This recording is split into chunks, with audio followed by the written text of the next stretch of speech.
Oh my gosh, the Milwaukee Bucks have just gotten rid of Adrian Griffin. I mean, come on, that was a little harsh now, wasn't it? It was his very first season as a head coach. He held an impressive record of 30 wins and 13 losses. I mean, if he was in the West Conference, he'd be having the same record as their number one seed in the Minnesota Timberwolves as of the date of this recording. But hey, he's second in the East, and apparently that's not good enough. You know, they're so close to the Celtics, they're right there. But no, the second seed coach, not good enough, you're fired. Crazy, crazy scenes.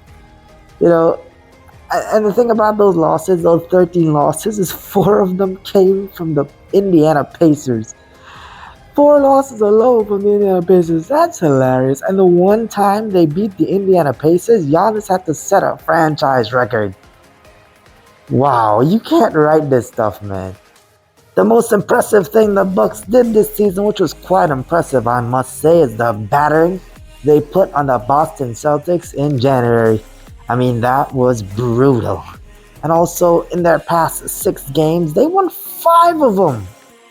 I mean, 5 wins out of 6 in their last couple of games, and your coach getting fired, that's unheard of.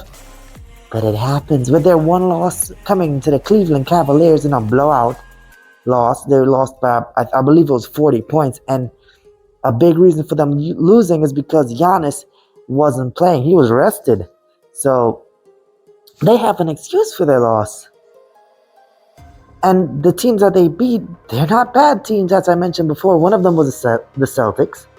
Another one is the Kings with a Damian Lillard buzzer beater. What a game that was. And the other one is the Golden State Warriors. That's 3 of the 5. The other 2 would have been the Pistons, which were close games, I must say. So yeah, the head office was like, no, this is not what we need. We're going for a championship, and I'm going to get more into that in this video. The front office clearly saw some of the glaring weaknesses in the Milwaukee Bucks, despite having a very fancy record. They saw the weakness in defense. That's why I think they knew that this defensive unit is not going to be enough to win a championship. They got rid of Drew Holiday, and some people may say that was a mistake. Some people may say they needed more offense, so that's why they went for Damian Lillard, an offensive masterpiece of a player. But defensively offers nothing, and they are supposed to have enough. They are supposed to have Giannis and Brook Lopez on paper. 2 very good defensive players should be able to hold their own at least a lot more than what they're doing now. Like I'm not expecting them to be the best defensive team in the league. No, by no means, no. But not one of the worst, or not as bad as they are today. They turned entirely from a defensive team that was good at scoring points to an offensive team that couldn't defend. That's one of the things.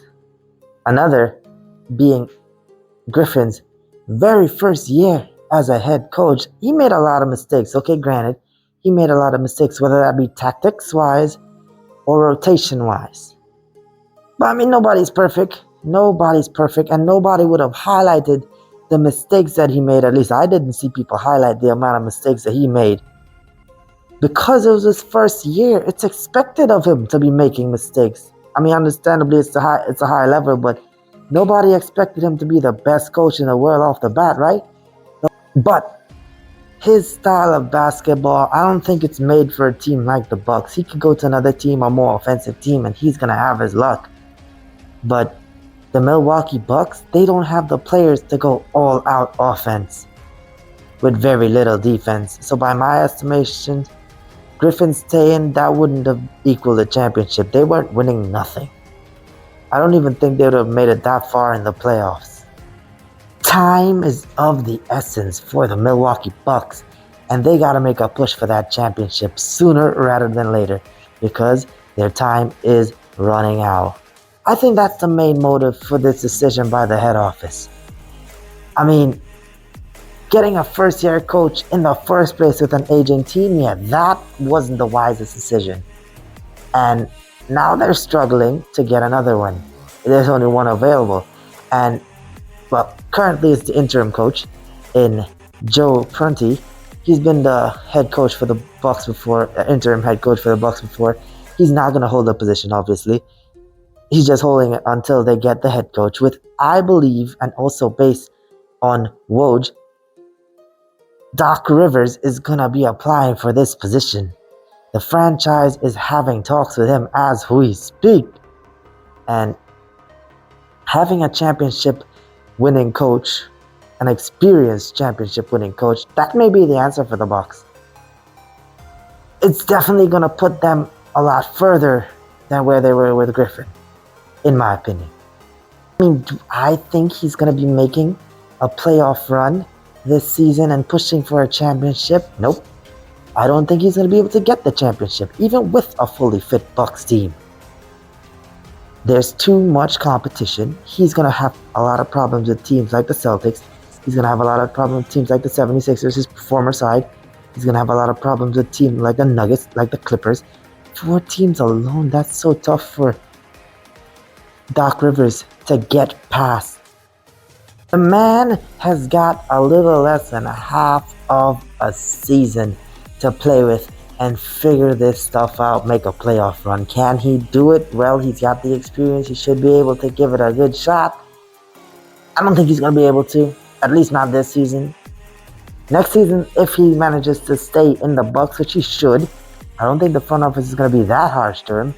If he's able to stay, he's going to be finishing pretty high in the standings and give them a better shot. But their championship run, I'm not too sure about that. They got to make some trades. They got to figure out that defense, and this side is not defensive at all. Hopefully I'm wrong. Hopefully the Bucks surprise us this season. That's it for this video. Make sure to leave a like. Comment what you think about Adrian Griffin being sacked and his potential replacement in Doc Rivers. Subscribe, follow me on TikTok, follow me on Twitter, support the channel on Patreon, and I'll see you in the next one. Until then, game time.